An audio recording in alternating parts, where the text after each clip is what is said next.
फिर से स्वागत है। आज हम एक नई कंपनी को एनालिसिस करेंगे जो कि हालिया में बहुत ट्रेंड में है क्योंकि ये ऑयल सेक्टर बेस्ड कंपनी है। सो आपने सही देखा, थंबनेल देख के समझ गए होंगे। आज हम बात करने वाले हैं भारत पेट्रोलियम की।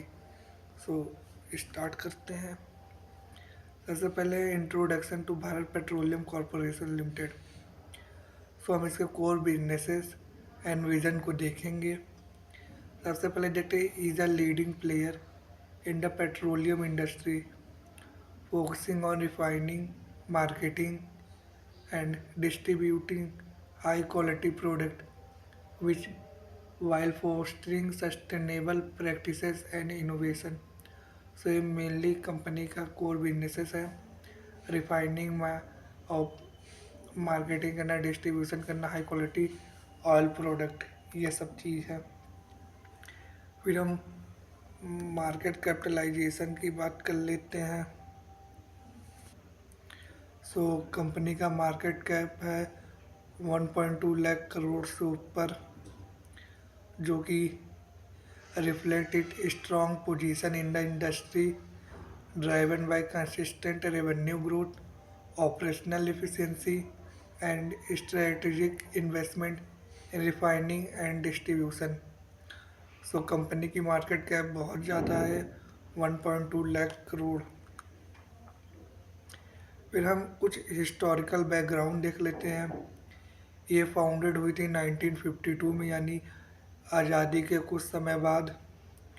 Evolving through significant milestone like nationalization and expansion, establishing itself as a leader in petroleum sector.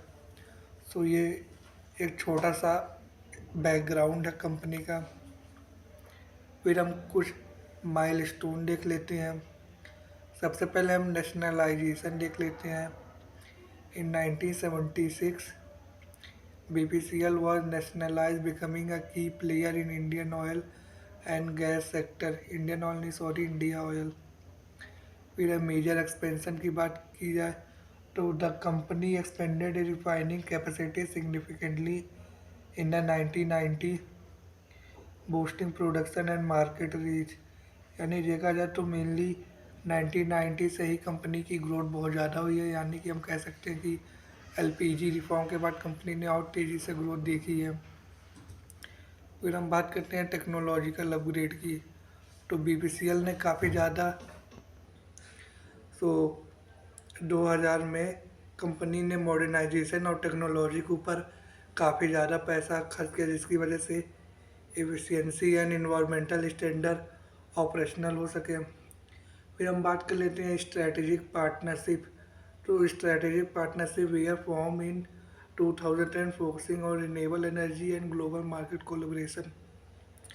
तो देखा जाए तो 2010 के करीब से रिन्यूएबल एनर्जी का ट्रेंड स्टार्ट हुआ था, तो कंपनी ने स्टार्टिंग में ही फोकस कर लिया था कि हाँ, आगे चल के हम इस पर कोलैबोरेशन करेंगे, इस पर काम करेंगे।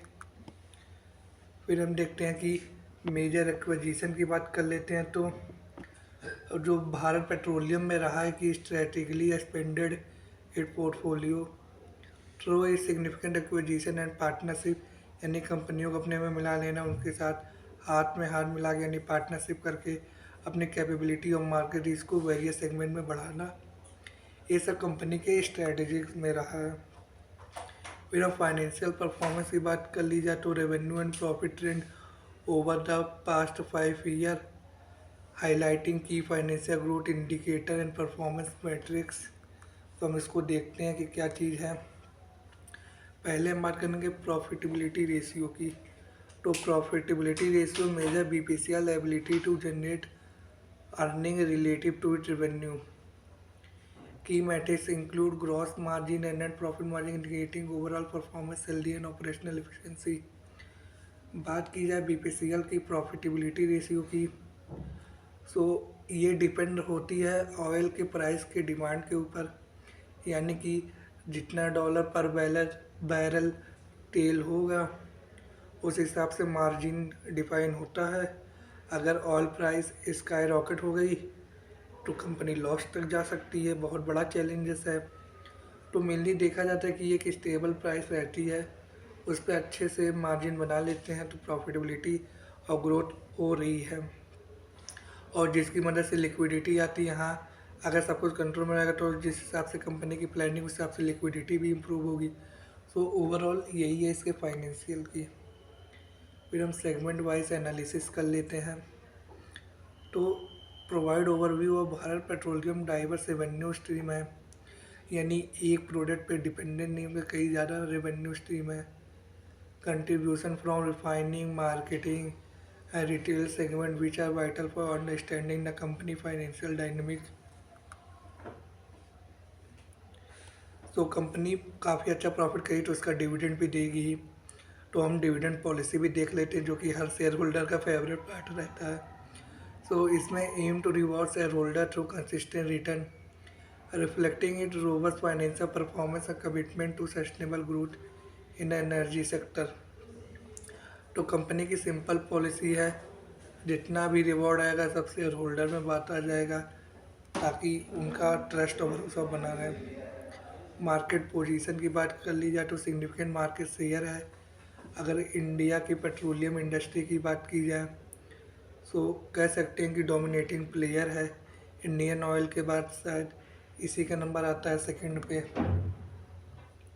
फिर हम कॉम्पिटिटर की बात कर ही रहे थे, जैसे इंडियन ऑयल कॉरपोरेशन लिमिटेड हो गया, जो कि बीपीसीएल का लार्जेस्ट कॉम्पिटिटर है, holding significant market share in refining and marketing.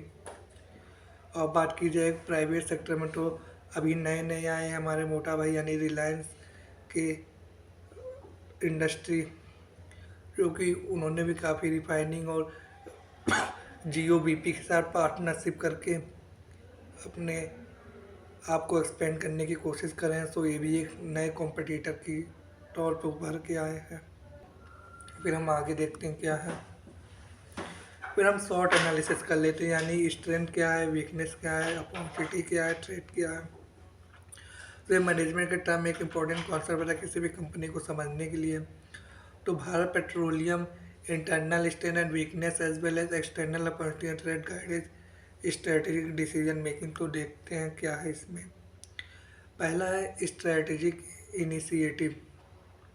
सो हम इसको स्ट्रेंथ कंपेयर कर सकते हैं, क्योंकि स्ट्रेटजी बनेगी तभी तो इनोवेटिव हो पाएगा। तो रिफाइनिंग मॉडर्नाइजेशन, यानी कि अलग अलग लेवल के ऑयल को, पेट्रोलियम को रिफाइन कर सकते, जैसे गैसोलीन बनाना हो गया, एरोप्लेन ऑयल में जो लगता है वो हो गया, पेट्रोल डीजल लगता ही है। सो एंड कैपेसिटी एक्सपेंशन, यानी कि जितना कैपेसिटी उससे ज़्यादा। Project to enhance efficiency, increase production capability and meet the growing demand, यानी जो पेट्रोलियम की डिमांड है टायर एनर्जी में, पेंट एंड सेक्टर में, सो उसको फुलफिल कर सके, ये है। डिजिटल ट्रांसफॉर्मेशन की बात की जाए तो through cutting edge technology enhancing operational efficiency and improving customer engagement across various segment of it business.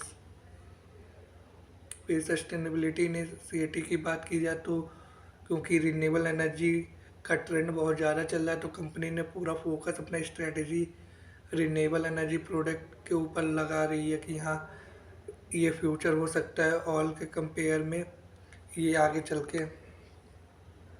फिर बात की जाए मार्केटिंग स्ट्रेटजी की तो यूटिलाइज इनोवेटिव मार्केटिंग स्ट्रेटजी है, robust customer engagement initiative to enhance brand loyalty and drive sale across it diverse product offering. ये risk and challenges की बात की जाए तो petroleum industry faces significant challenge such है क्रूड प्राइस वॉलेटिलिटी, जो कि मैंने पहले भी बात किया है कि जो एक्सटर्नल वॉर है, जो पॉलिटिक्स होती है, उसकी वजह से ऑयल के प्राइस बहुत ज़्यादा वॉलेटाइल रहते हैं। जैसे ईरान सऊदी अरेबिया में कोई टेंशन हो गया, ईरान अफ़गानिस्तान में हो गया या किसी और में हो गया, जिसकी वजह से अगर कहीं कुछ वॉर की सिचुएशन होती है तो उस केस में ऑयल प्राइस बहुत ज़्यादा अप चले जाते हैं, जो कि एक बहुत बड़ा रिस्क है। This factor necessitate robust risk management strategies to ensure sustain growth। तो इन सबको देख के कंपनी को अपने आप को सस्टेन करना रहता है। फिर फ्यूचर आउटलुक की बात कर ली जाए तो company is poised for growth through diversification and international expansion. Diversification में मेनली रिन्यूएबल एनर्जी हो गया, विंड एनर्जी हो गया, हाइड्रो एनर्जी हो गया, इन सब पे फोकस करना होगा। इंटरनेशनल एक्सपेंशन यानी आउटसाइड इंडिया जो जो बड़ी बड़ी कंपनी है उनको खरीद के वहाँ के मार्केट शेयर में और मार्केट रीच को बढ़ाना हो गया। एनर्जी सेक्टर में ये है। बात की जाए कंक्लूजन एंड रिकमेंडेशन की, तो मैं कोई सेबी रजिस्टर हूँ नहीं, बस मैं कंपनी की परफॉर्मेंस बता रहा हूँ कि हाँ ऐसी है, कोई बाइस या रिकमेंडेशन नहीं है। तो हम समरी समझते हैं जो भारत पेट्रोलियम लिमिटेड है और resilience and adaptability in competitive landscape with strategic recommendation to enhance future growth and stakeholder engagement। So overall देखा जाए तो शेयर होल्डर के डिविडेंड पॉलिसी काफ़ी अच्छी बनाई है। जो भी रेवेन्यू हो डिविडेंड बात दिया जाए, शेयर होल्डर भी हैप्पी रहे और जो पैसा है उसको फ्यूचर प्रोजेक्ट में भी लगाया जा सके और रेजिलियंस एंड अडॉप्टेबिलिटी हो उनके प्रोडक्ट की, यही सब है। सो यहाँ तक देख लिए हैं तो दिल से धन्यवाद कहते हैं। मिलते हैं किसी और कंपनी के साथ किसी और नई वीडियो में। तब तक के लिए टेक केयर, गुड बाय।